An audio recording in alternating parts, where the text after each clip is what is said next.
Hello viewers, இன்னைக்கு நம்ம பார்க்க போறது One Piece episode 517 part 1.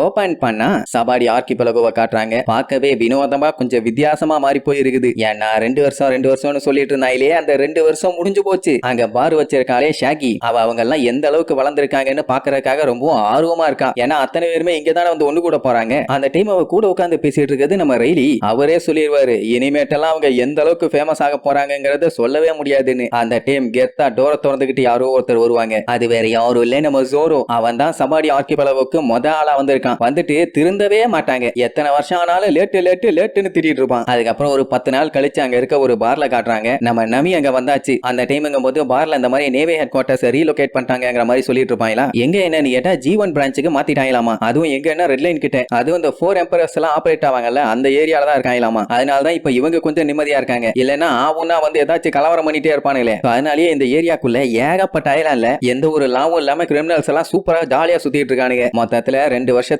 எல்லாமே ரொம்ப மோசமா தான் மாறிட்டு போகுது. இப்படியா அந்த பாரோனட்ட பேசிட்டு இருக்கும் போது அங்க டேபிள்ல இருக்க ஒரு 2-3 பேரு லூஃபி திரும்பி வந்துட்டதா பேசிட்டு இருப்பானுங்க. அது எப்படி இவனுக்கு தெரியும்னு பார்த்தா க்ரூ மெம்பர்ஸ் தேவைன்னு சொல்லி ரெக்ரூட் பண்றதுக்காக ஒரு நோட்டீஸ் ஒன்னு ரிலீஸ் பண்ணிருக்காங்க. யாரு பண்ணா, லூஃபி தான் பண்ணானான்னு தெரியல. ஆனா இந்த மாதிரி ஒரு நோட்டீஸ் வெளியில வந்திருக்கு. ஆக்சுவலா 2 வருஷத்துக்கு முன்னாடியே அவன் செத்துட்டான் தான் நினைச்சாங்க. ஏன்னா அதுக்கப்புறம் அவனோட எந்த ஒரு அட்வென்ச்சரையுமே யாருமே வெளியில கேள்விப்படலையே. எப்படியே இங்க இருந்து நியூ வேர்ல்டுக்கு போகணும்னா அவனுக்கு க்ரூ மெம்பர்ஸ் நிறைய தேவைப்படுவாங்க. அதனால தான் ரெக்ரூட் பண்றான் போல. பேசாம நம்மளும் போய் ஜாயின் பண்ணிக்கலாம், சூப்பரா இருக்குங்கிற மாதிரி பேசிட்டு இருப்பாங்க.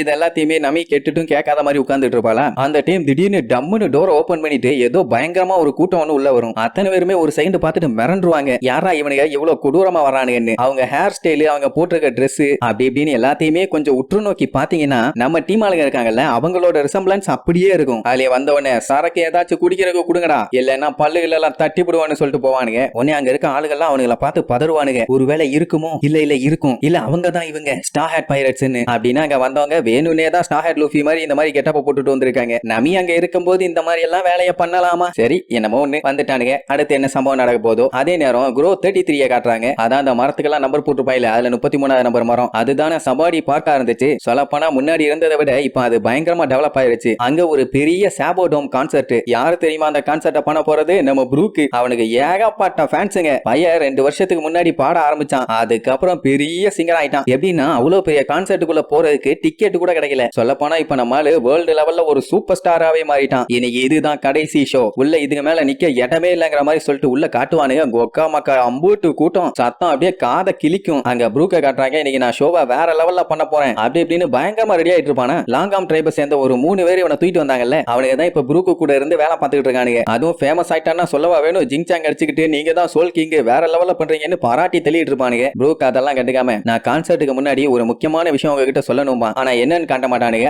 அப்படியே கட் பண்ணா கான்சர்ட் ஸ்டார்ட் ஆகுது. நம்ம ப்ரூக்கும் வேற லெவல்ல பாட ஆரம்பிக்கிறான். எல்லாம் போன் பயங்கரமா கத்துவாங்க. அப்புறம் என்ன பாட்டு பாடி வேற லெவல்ல ஃபன் பண்ணிட்டு இருப்பான். இங்க இந்த லாங்காம் ட்ரைபை சேர்ந்த 3 பேரும் செம்ம காண்டாவானுங்க. இவன் என்ன இவ்வளவு செல்ஃபிஷா இருக்கான், என்னால நம்பவே முடியல இவன் இப்படி பண்ணுவான்னு. அந்த டிரான்ஸ்போர்ட்டர் ஸ்னைல கொடுங்க. அந்த ப்ரூக் அவன் நினைச்ச மாதிரி எல்லாம் எல்லாத்தையும் பண்ண முடியாது, நம்ம சொல்றத மட்டும் தான் அவன் கேட்கணும் அப்படின்னு வெறி கொண்டு ஏதோ பிளான் பண்ண ஆரம்பிச்சிட்டானுங்க. சோ இப்படி கான்சர்ட் இங்க வேற லெவல்ல போயிட்டு இருக்கும். அப்படியே அங்க கட் பண்ணி நம்ம சஞ்சயை காட்டுறாங்க. அவனும் ஒரு வழியா கமபகா கிங்டம்ல இருந்து கப்பல்ல இங்க வந்து சேர்ந்துட்டான். கொண்டு வந்து விட்டது அந்த ஊரை சேர்ந்த லேடிஸ் தான். இவ்வளவு நாளா பொண்ணு மாதிரி இருக்கிற பொண்ணுகளை பார்த்ததுனால பையன் வெறுத்து போயிட்டான். நிஜமான பொண்ணை பார்த்தவனதான் அவனுக்கே நிம்மதியா இருக்குது. ஆமா பொண்ணுங்கன்னா இப்படித்தான் இருப்பாங்கன்னு. அவ்வளவுதான் ஆனந்த கண்ணீர். நிஜமான பொண்ணுகளை ஒரு வழியா நான் பார்த்துட்டேன்னு உடனே ஜாலியா கத்திட்டே ஓடுவானா. என்ன செஞ்சு உன்னை எங்கேயே விட்டுட்டு போட்டுமா, திரும்பி நம்ம என்னைக்குமே மீட் பண்ண வேண்டாமா, நல்லா யோசிச்சு பாருன்னு சொன்ன உடனே அவனுக்கு ஒரு செகண்ட் கிர்ன்னு ஆயிரும். இனிமேட்டு லைஃப்ல உங்களை எங்கேயுமே மீட் பண்ண கூடாது, என்னைய கொண்டு வந்து விட்டீங்கல்ல அதுக்கே ரொம்ப நன்றி. எதுவா இருந்தாலும் சரி இங்கேயே ஹாயி அப்படியே பாய். முடிஞ்சா என் கண்ணுல படாம எங்கேயாச்சும் ஒளிஞ்சிருங்க,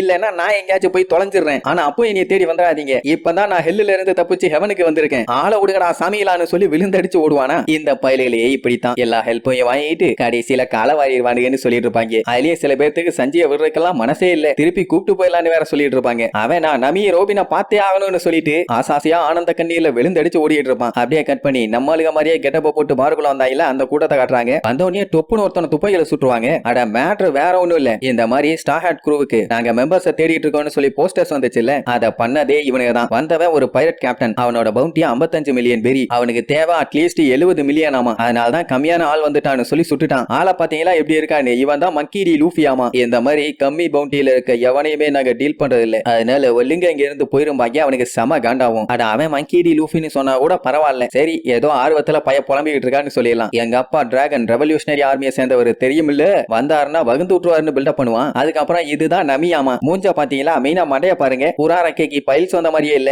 அப்படியே அடுத்து பிராங்கிய பாருங்க, மூஞ்சும் வாயும் கை கழுவுற வாஷ் பேஷன் மாதிரியே இல்ல. இதுதான் நம்ம சோகே கிங், அதாவது உசோப்பு. இப்படி வந்தவன வண்ட வண்டியா திட்டி, நீ எல்லாம் எங்க குரூப்ல சேர்றதுக்கு தகுதியே இல்லாத ஆளுன்னு சொல்லி ஒரே போடு, அவ்வளவுதான் காலி. சுத்தி இருக்கவனுங்க எல்லாம் பார்த்துட்டு ஐயோ ஸ்டார் ஹேட் பைரட்ஸ் எல்லாம் எவ்வளவு மோசமா இருக்கானுங்க, என்ன பண்றது, நிறைய விஷயம் அச்சீவ் பண்ணிருக்கானுங்க, எல்லாம் இப்படித்தான் இருப்பானுங்கிற மாதிரி பேசிக்குவாங்க. அந்த டைம் லூஃபி கெட்டப்ல இருக்கானே ஒரு லூசு பையன், அவன் வந்து எத்தனை பேர் நம்ம டீம்ல சேர்ந்திருக்காங்கன்னு பிராங்கி கெட்டப்ல இருக்கவன்ட்ட கேட்பான். 100 பேர் வந்து சேர்ந்திருக்கானுங்களாமா. அதுவும் எப்படின்னா 3 பைரட் குரூவே இவனுக்கு கூட வந்து சேர்ந்திருக்கு. அதுல 10 பேருக்கு பவுண்டி இருக்குது. அதுலயே அந்த 10 பேர்ல 2 பேருக்கு அதிக பவுண்டி இருக்குது. ஒருத்தன் பேர் வந்து வெட் ஹேட் கரிபோ, நேவி ஆளுகளை கொல்றது மட்டும்தான் அவனுக்கு வேலையே. இன்னொருத்தன் பிளட் ஸ்பிளாட்டர் கோரிபோ, ஒருத்தனுக்கு 210 மில்லியன் பவுண்டி, இன்னொருத்தனுக்கு 190 மில்லியன் பவுண்டி. சூப்பர். இன்னும் நிறைய பேரை நம்ம சேர்த்துக்கணும்னு வேற பிளானிங். இதுக்கப்புறம் தானே நம்மளோட நிஜமான டீமே களத்துல இறங்க போகுது. அதுக்கப்புறம் என்ன பண்ண போறானுங்கன்னு தெரியல. அதுக்கு முன்னாடி வரைக்கும் ஆடட்டும். கரெக்ட் தானே? சரி அதான் வந்துட்டானுங்க, ஓவரா சீன் போட்டுட்டு இருக்கானுங்க, போட்டுக்கிட்டு இருக்க வேண்டியதானே. அதை விட்டுட்டு அங்க இருக்கிறது நமின்னு தெரியாம அவகிட்ட ஒம்பழுத்துட்டு இருப்பானுங்க. இந்த அம்மா பொண்ணு ஏன் தனியா உட்காந்து அமைதியா சரக்கு அடிச்சுட்டு இருக்க, வா எங்க கூட வந்து ஜாயின் பண்ணிக்க, பயப்படாத நாங்க உன்ன பண்ண மாட்டோம் அப்படின்னு எவ்வளவோ அவளை கூப்பிட்டு பாப்பானுங்க. அவ கண்டு ஆமா பாடு உட்கார்ந்துட்டு இருப்பா. வாரோனரு எம்மா உன்னையத்தான் கூப்பிடுறாங்க, போமா. அவ டேய் வேணாண்டா, நான் முக்கியமா ஒருத்தங்களுக்காண்டி வெயிட் பண்ணிட்டு இருக்கேன், பேசாம இருங்கடாம்பா. உன்னை சுத்தி இருக்கவனுக்கு எல்லாருமே பதறுவானுங்க. ஐயோ இப்படி அவனையே எழுத்து பேசிட்டாளேன்னு. வாரோனர்லாம் ரொம்பவும் பதறுவான். அவனுக்கு யாருன்னு தெரியுமா? Star had பைரட்ஸ்ங்க. 2 வருஷத்துக்கு முன்னாடி அவனால தான் பெரிய போரே உருவாச்சு. உங்களுக்கு தெரியாதா? அப்படி இப்படின்னு எடுத்து கொடுப்பானா. அவ அதெல்லாம் கண்டுக்கிற மாதிரி இல்ல. உன்னை உசோப்பு கெட்டப்ல இருக்கவன், நீ யாருக்கோ வெயிட் பண்றேன்னு சொன்னியே, அவனே இங்க கேப்டன் லூஃபி பேரை கேட்டான்னா அப்படியே அங்கே உட்கார்ந்து அழுதுருவான். அதனால அதை பத்தி எல்லாம் நீ கவலைப்படாத, வா எங்க கேப்டன் கூப்பிட்டா வரணும்னு மிரட்டுவானுங்களா? தம்பிகளா சொன்னா கேளுங்க, நான் இனி ஒரு டைம் தான் சொல்லுவேன், தேவையில்லாம நீ டென்ஷன் பண்ணிட்டு இருக்காதீங்க. எனக்கு ஈக்குவலான ஆளு நீங்க கிடையவே கிடையாது, நான் வந்தேன்னா தாங்க மாட்டீங்கன்னு வேற மிரட்டுவா. அவ்வளவுதான். அங்க இருக்க அத்தனை பேருமே அப்படியே பயங்கரமா ஷாக் ஆயிருவாங்க. பின்ன லூஃபியே எழுத்து பேசிட்டால, அவனுமே பயங்கரமா காண்டாயிருவான். இதுல வேற உனக்கு புரியுதா ஸ்டார் ஹேட் லூஃபி அப்படின்னு மிரட்டலா சொல்லிட்டு கேஷுவலா அவளு கூறதோட